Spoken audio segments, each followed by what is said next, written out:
Mga kababayan, eto ngayon, hindi, actually mga kababayan, ang mga DDS senators kasi, dapat kapag may mga bibitawan kayong salita, no, ay tuparin po ninyo. Kasi bakit? Minsan kasi ang mga tao, nasabihan kayo mga mga sinungaling eh. 'Di ba? Naku, katulad kay Bato, sabi niya, kung mapatunayan, right here, right now, mag-resign ako kung mapatunayang sangkot si Joel Villanueva. Dapat patunayan ninyo, tuparin ninyo yung mga sinasabi ninyo. Kasi nga mga tao nanunood eh. Kaya nga, napansin ninyo, mismong mga supporter ninyo, ayaw na sa inyo. Kasi mga sinungaling kayo. Ngayon mga kababayan, eto, without much ado, ladies and gentlemen, umpisahan ito na natin agad itong ating unang pag-uusapan kay Robin Padilla. Mga kababayan, ito pong si Robin Padilla, siningil po ng taong bayan. Siningil ng taong bayan ang pangako ni Robin Padilla, mga kababayan. Ano nga ba ang pangako ni Robin? Ito po, mga kababayan. Ang pangako po ni Robin ay ang sabi niya, kung sakali man daw na ikulong si Bato, no, or arestuhin ng ICC si Bato, ay sasamahan daw niya, no, sabi ni Robin Padilla. So ito po mga kababayan, ipaparinig ko po sa inyo, no, hindi po ito fake news Ito po, pakinggan ninyo, mga kababayan. Pahayag ni Senator Robin Padilla. Walang iwanan itong pahayag ni Senator Robin Padilla sakaling arestuhin ng International Criminal Court o ICC ang kapwa niya senador na si Ronald Bato de la Rosa kaugnay sa War on Drugs campaign ni dating Pangulong Rodrigo Duterte. Ayon kay Padilla, isa siya sa mga sumuportas sa kampanya ni Duterte, kaya sasamaan niya siya saan bang kulungan sila dalhin na. Isa si Senator Bato sa respondent sa reklamong inihain sa ICC bilang kauna-unahang Philippine National Police Chief ng Administrasyong Duterte nang inilunsad ang anilay madugong war on drugs. Kamakailan hindi tinanggap ng ICC Appeals Chamber ang apela ng pamahalaan ng Pilipinas na suspindihin ang investigasyon sa war on drugs. Narinig nyo mga kababayan, binalita ng UNTV yan. Ito po yung isa mga kababayan na mismong si Robin po mismo nagsalita. Na sasamahan niya si Senator Bato de la Rosa kapag inaresto ito ng ICC. Pakinggan niyo po. Noong kami nag-meeting ng PPP Laban, kami nagkapit kamay at nanumpa na walang iwanan. Itong pagkakataon na to walang iwanan. Katunayan ma'am, ayaw ko lang sapawan si Senator Tolentino. Pero kung huhulihin nila si Bato, isama nyo na ako. Dahil isa ako sa sumuporta kay Pangulong Rodrigo Roa Duterte dyan sa drug. Tanong ko lang, mga kababayan, tanong ko lang, gagawin kaya ni Robin yan? Alam nyo, sa totoo lang, Senator Robin, huwag ka magalit sa akin. Para hindi kita masabihang walang bayag, gawin mo yan. Para hindi kita masabihang walang bayag at hindi kita mamura dito sa aking live, gawin mo yan. Kapag hindi mo ginawa yan, isa lang masasabi ko, wala ka na ngang kwenta, sinungaling ka pa. Di ba? Yun lang naman masasabi ko. Senator Robin, balita po ngayon at lumabas po ngayon sa balitang trending na trending na si Senator Bato de la Rosa may warrant mula sa ICC. Mga kababayan. So ito, hindi po ito fake news, ito po ito totoo. Ipakita ko po sa inyo, mga kababayan. Ipakita ko po sa inyo kung gaano katotoo na si Bato ay meron warrant. Ito po, kakalabas lang. Hindi naman po pwede mga kababayan na idaan na lang natin sa kwento, idaan na lang natin sa salitaan. So kung ganyan ang klase na mga politician dito sa ating bansa, mga walang isang salita, mga sinungaling, bakit nagtitiwala pa tayo sa kanila? Hindi ba? Kasi yun lang naman Ito, pakinggan ninyo. May ads lang. Kasi nangako kayo. Samahan ninyo. Walang iwanan. Samahan mo. Di ba? Para hindi ka masabihan, Nung magpasko sa The Hague, Netherlands, si Senator Ronald Bato de la Rosa kasama si FPRRD. Naglabas na raw kasi ng arrest warrant ang ICC dahil sa umunoy madugong war on drugs ayon kay Ombudsman Boying Remulla. Pero ang ibang ahensya tila nagve-verify pa kung totoo umano ang bombshell statement ng Ombudsman. Narito ang Agenda Weekend Report ni Hannity. Unang naglandfall ang isang bagyo kay Senator Bato de la Rosa at pwede ring granted na ang wish niya at sumunod na kay dating Pangulong Rodrigo Duterte sa ICC detention.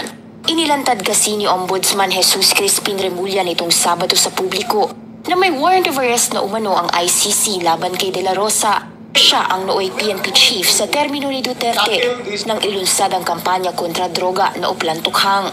Ilang araw matapos maaresto si Duterte at i-turn over sa ICC sa The Hague, Netherlands, pumutok ang balitang pwedeng si De La Rosa ang isusunod ng International Tribunal. Pero tila unbothered ang senador noon at sinabi sa Senate media na handa raw siyang samahan ng dating Pangulo sa detention habang nahaharap sa crimes against humanity. I can run. I can run. And I can use some connections to hide. And napakalaki itong Pilipinas. If all legal remedies are exhausted and still justice is to no avail, then what can I do? I may as well, I can join the old man. Hinihintay pa ng kampo ni De La Rosa ma-verify ang nasabing warrant of arrest laban sa kanya. Matatanda ang tulad noong haina ng ICC Red Notice si FPRRD noong March 11. Wala ring agarang kumpirmasyon mula sa bahagi ng ICC. Pero ayon sa legal counsel ni De La Rosa, umaasa silang dadaan sa proper judicial process ang warrant at pag-aresto sa senador alinsunod sa konstitusyon, due process at sovereign rights ng Pilipinas. Narinig nyo, mga kababayan? Due process at sovereign rights ng Pilipinas. Alam nyo, dito tayo magkakatalo eh. Dito tayo magkakandalit-silitse sa usaping ito eh. Due process at sovereign rights. Alam nyo, mga kababayan, itong salitang ito, hindi ako pinapatulog yung aking diwa. Hindi pinapatulog ang aking diwa dito sa sinasabing sovereign rights at due process. Putang inang yang salitang yan. Yung dalawang yang sovereign rights at due process, umiinit dugo ko dyan. Una, yun bang mga pinapatay nila, dinadaan ba nila sa due process yun? Lahat ng abogado na nanonood sa akin at manunood pa lang, paki-comment. Yun bang pag-implement ni Digong ng war on drugs, nasa Philippine Constitution or sa saligang batas ba, na kapag nakita kang nagdroga, encourage the criminal na lumaban para may rason na patayin sila? Meron ba sa batas yan? Meron ba sa batas yan? Meron ba sa saligang batas ng Pilipinas na nakalagay? Na kapag nakita kang nagnakaw ng mangga, shoot to kill ka? Meron ba? Meron ba sa saligang batas na tinatawag na kapag nagpa-implement, ang isang presidente ay dapat masunod siya? Ang tawag po dyan ay martial law. Ang ginawa ni Digong ay silent martial law. Walang due process. At wala sa saligang batas na pag pumatay ka ng lagpas libo ay malaya ka. Kaya putang ina, nandun siya. Diba? Ito mga kababayan, meron akong ipakita sa inyong isang video na sinasabi ni Bato at ng kanyang legal counsel na si Torion na kailangan na sovereign rights at due process ang kailangan. Ito mga kababayan, umiinit talaga dugo ko sa salitang yan. Ito meron akong ipakita sa inyo. Yung sinasabi ninyong sovereign rights or due process. Ito Naghahanap kayo ng sovereign rights. Naghahanap kayo ng due process. Pakita ko sa inyo. Sana, tignan ninyo ito, mga kababayan. Members ninyo ng programa? Programa Paglihok? 329 names. Pinaslang lahat. Lahat ay may affidavit. Lahat ay pwede magpatotoo. Lahat po ay may pamilya. nawalan ng breadwinner at ngayon ay nagiging kahos, ngunit lumalaban ang hangal katarungan sa bansang makadiyos. Hindi dapat palakpakan ang pumapatay. Dapat ito kinakalinga at inihilong. Marami po salamat. Father, ganito. Kita ninyo? 300 plus na pamilya. May affidavit, may patunay or ebidensya na sila ay biktima sa isang karumaldumal na implementasyon ng isang presidenteng kriminal na hindi dinaan sa tamang due process o legal na proseso, patayin diretsyo. Tapos ngayon sasabihin ninyo, due process and sovereign rights para kay Bato? Putang ina niya. Putang ina nila. Saan kayo nakakita ng sovereign rights at due process? Nung panahon na nagpa-implement sila ng war on drugs, ilang pamilya ang namatayan. Hindi ako kumakampi sa mga namamatay na adik. Di ba? Mga kababayan. Kasi adik yun hindi dapat tularan, hindi dapat gayahin. Ang problema lang mga kababayan, sa dinami-daming namatay na adik, walang dinaang due process. Ang sabi nga ni dating Chief Justice Maria Lourdes Sereno, manufactured evidence. Una, ang tao binaril, ang kamay, ang gamit kanan, pero yung baril kasi nanlaban, nasa kaliwa. Paano ka mangyaring manlaban, tapos ang gagamitin mo kaliwa? At take note, yung baril na plinanting doon sa nanlaban di umanong adik, same na baril na ginamit doon sa namatay sa ibang lugar. Diba? Yung namatay sa Caloocan, ang kamay na ginagamit araw-araw kanan. Pero yung baril nasa kaliwa. Kasi nanlaban daw, pinatay. Yung namatay sa Parañaque, sa Laguna, sa Cavite, sa Batangas, sa Pampanga, kung saan-saang lugar, pariho ang baril na itinanim. Iisa ang numero, iisa ang seal ng bala. So paano nyo nasabing hindi manufactured evidence yan? Sa mga nagtatanong, may patunay ka ba? Itanong mo kay Digong kung bakit nasa sa dahig. Or kung bakit nasa dahig siya. Kung hindi totoo yan. Diba? Tapos ngayon, sovereign rights, due process, putang ina mo, Bato. Diba?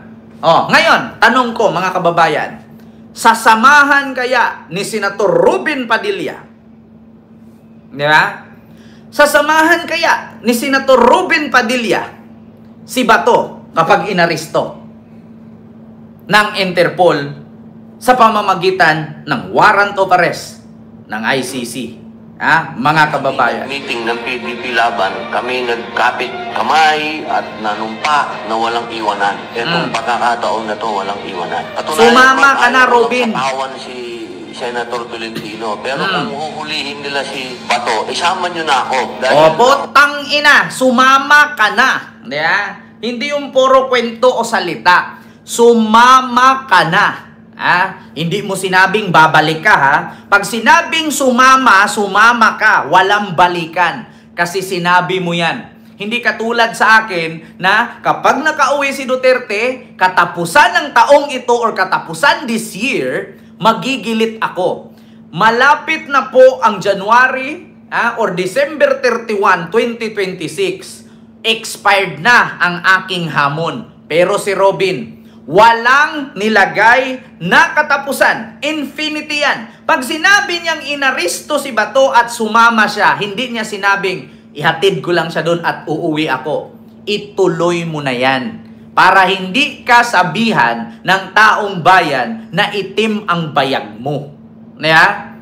Apakagaling mo pagdating mo sa Senado. Mga tol! Hindi ko talaga lubos maisip mga tol. Kasi ganito yan mga tol.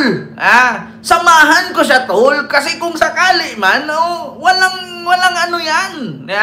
Wala kang sinabing samahan at bumalik. Ang sinabi mo, samahan mo siya. So, pumasok ka kung hanggang saan siya hihinto. Ganon yon.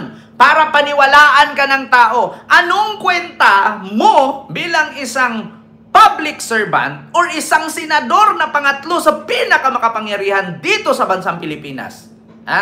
Kung hindi mo tuparin ang mga sinabi mo, napakawalang kwenta mo kung hindi mo yan tutuhanin. Pareho lang kayo dalawa ni Bato. Diba? Pareho lang kayo dalawa ni Bato. Ang sabi ni Bato, handa siyang magpahuli.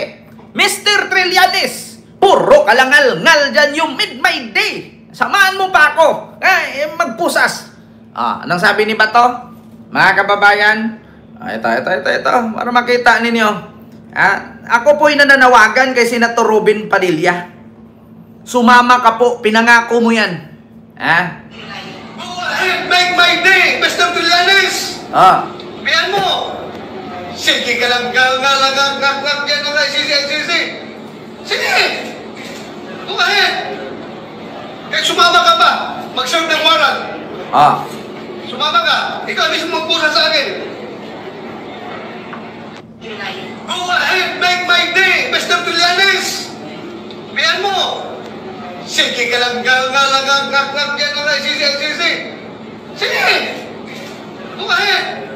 Go ahead, Mr. Trillanes! Make my day! Sige ka nga, ngal dyan, ICC. Kahit sumama ka pa, mag-serve ng warrant. Make my day, Mr. Trillanes. Putang ina. Tuparin nyo yan mga sinasabi ninyo.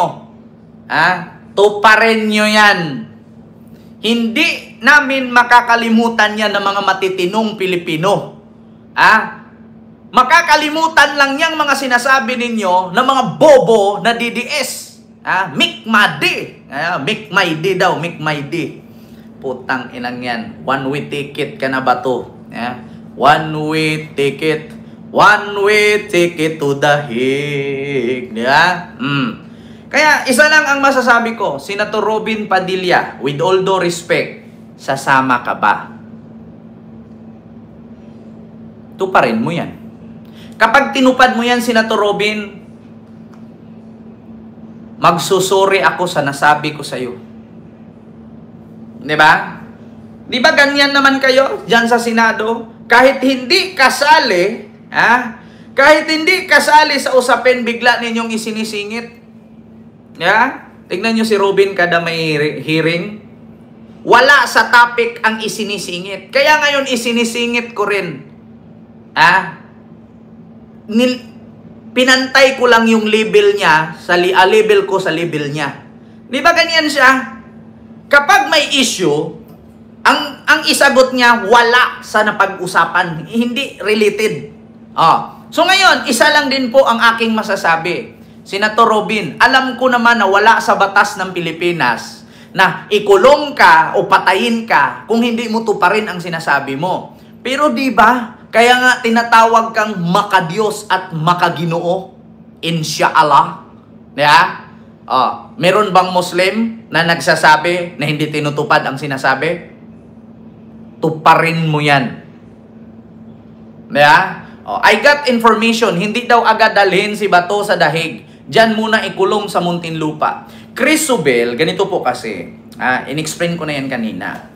Naglabas kasi, mga kababayan, ang Supreme Court ng isang rules na extradition rules. Na kung saan kapag merong isang politician, katulad sa nangyari kay Digong, bago dalhin sa ibang bansa, gawin muna yung katulad kay Kibuloy. I-hearing, tapos tatanungin sino yung a-agree, sino yung hindi a-agree, katulad sa ginawa ni Congresswoman Jinky Luistro kay Kibuloy. Ito, ipakita ko sa inyo Luistro grant Kibuloy. Ito mga kababayan, yung i-grant yung extradition. Ang tawag dyan, extradition request. Kailangan magre-request pa ang ICC kung papayagan ng Korte Suprema ng Pilipinas at ng ating saligang batas. Pag sinang-ayunan at pinirmahan at nag-grant, ililipad si Bato. Ito po mga kababayan. To conduct a motu proprio inquiry in aid of legislation on the reported request of the United States government for the extradition of Pastor Apollo C. Tepoloy. I heard a second. The same has been seconded. Do I hear any objection? Ganyan ang gagawin. Sa tinanong ni Congresswoman Jinky Luistro, I heard a second, any objection? Kung walang magsalita at walang tututol, granted. So pag nag-granted, tuloy ang lipad niya. Sa bagay, yung private plane, malapit na. Tandaan ninyo mga kababayan, kung may warrant na si Bato, tapos nandyan ang private plane sa Villamor Air Base, alam nyo na. Nga mga kababayan, ganito po. Bukod dyan sa extradition request, na i-grant pa, kung i-grant ng sa ligang batas ng ating bansa, ililipad si Bato. Pero mga kababayan, ang paliwanag ni Attorney Conte kanina sa interview sa kanya ng isang abogado, posible ba na arestuhin na si Bato at ikukulong na si Bato at dadalhin sa dahig? Sabi ni Attorney Conte, ganito, marami na po na mga politician sa ibang bansa ang nilabasan ng warrant ng ICC. Pero hanggang ngayon, hindi pa rin nahuli or nakulong. Kasi bakit? It depends on the country kung makipag-cooperate ang isang bansa na merong sangkot at binigyan ng warrant ng ICC. It depends, sabi ni Attorney Conte. Katulad kay Netanyahu, isang Prime Minister ng Israel, matagal nang may warrant si Netanyahu. Prime Minister ng Israel. Pero nagawa pa niyang magbiyahe dito, biyahe doon, biyahe dyan. Kasi, depende po yan sa bansa kung papayag. Ngayon, tanong ko mga kababayan, ang ating bansa ba, together with the pamumuno ni Pangulong Bongbong Marcos, papayag kaya na ikulong si Bato? Itanong nyo kay Boying Rimulya. Kasi kung ako tatanungin, kung si Boying lang ang pasasabihin, papayag yan. Bakit? Anti-DDS yan eh. Wider-wider lang yan. Alam nyo at alam ko at alam nating lahat kung ano ang ginawa ng mga DDS kay Boying. Si Boying ang nasa ombudsman ngayon. Hindi ko sinasabing bias si Boying, pero ikaw ba, saksakin ka ng toothpick na dugo, ngingiti ka lang, nadugo, masakit, ulitin mo pa. Gaganon ka?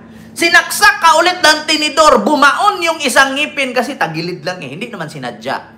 Parang pulong style ba? Sasaksak pero itatalikod yung kutsilyo. Ngingiti ka pa rin at sabihin mong, yes, may sugat na, masarap.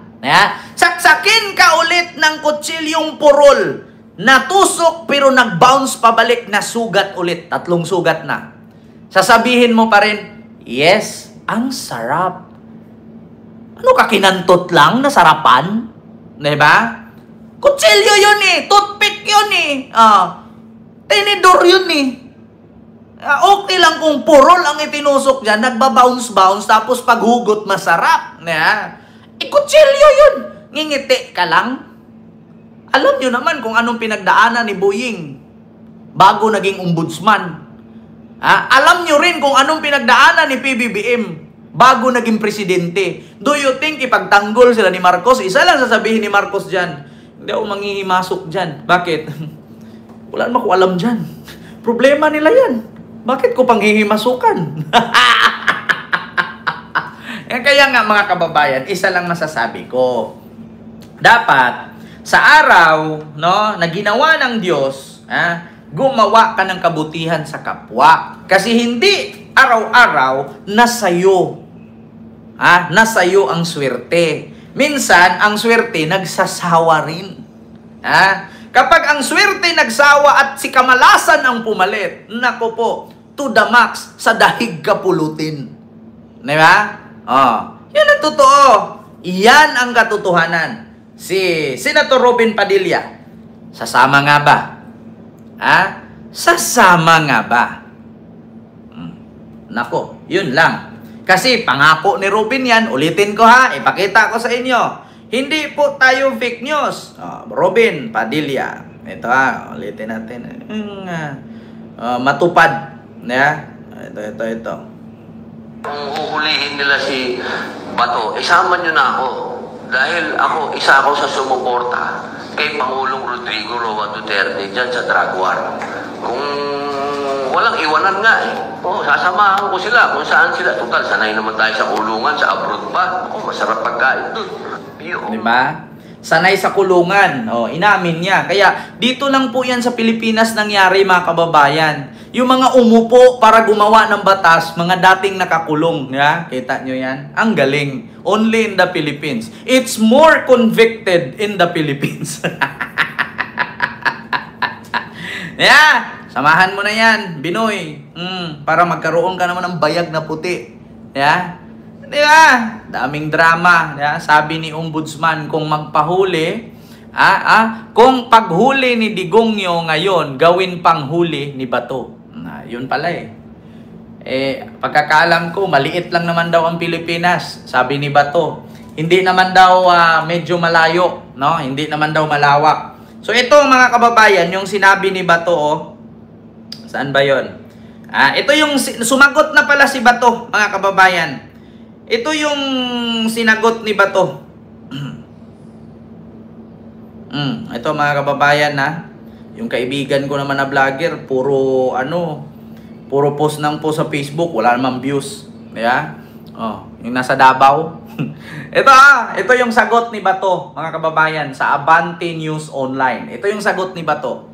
Bato nabulabog sa bantang ICC arrest. Ang sabi niya, if they want to commit the same mistake again, then go ahead. They can do that if they want to make another mistake. What they did to Duterte was a huge mistake. And if they are willing to make the same mistake again, then they can do the same.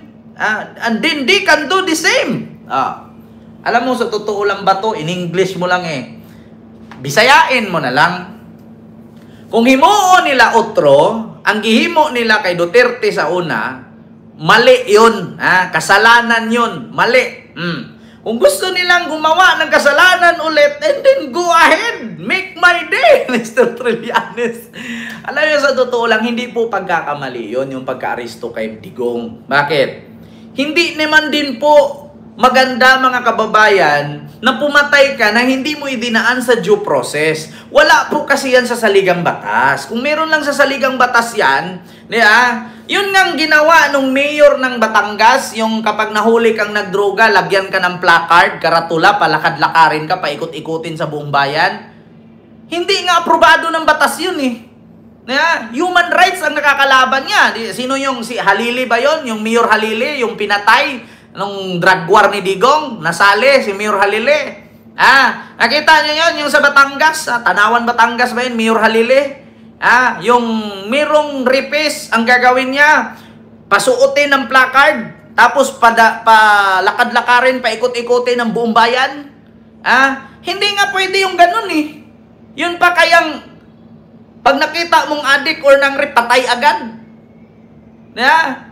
Hindi nga sinang-ayunan ng human rights yung ginawa ni Mayor Halili. Kita nyo si Mayor Halili, sinong nakaalala, nung naglupang hinirang, umagang-umaga, binaril siya doon sa munisipyo harap. Walk of shame ba yun? Diba?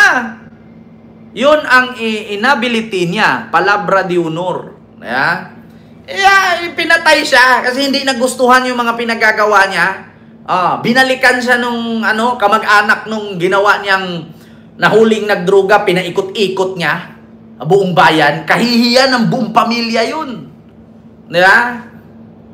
Hindi nga nagustuhan ng mga pamilya ng mga pulis na kwinikwiliuhan ni General Eliazar. Kaya tumakbo si Eliazar senador, di nanalo Lahat ng pulis nagagalit sa kanya. Pinagkukwilyuhan niya. Yung mga kwinikwiliuhan niya, yung mga sinuntok niya, yung mga pinagsasampal niya, may mga anak yun. Yung anak noon, pag pumasok sa paaralan, bully. Nabubuli ang kalabasan. Hindi nga nagustuhan yun Di ba? Di ba, Sir, Stephanie. Ay, Ma'am Stephanie, mega love shout out. Pulis ang pumatay kay Mayor Halili. Ang problema nga lang dun, Ma'am Crisubel, ang pulis, baka nga kamag-anak din dun sa mga pinapahiya ni. Di ba? Ganun yun, mga kababayan. Nagtago na si Bato. Kaya ang tanong ko ngayon, mga kababayan, si Robin Padilla, sasamahan nga ba si Bato? Yun lamang po ang aking tanong.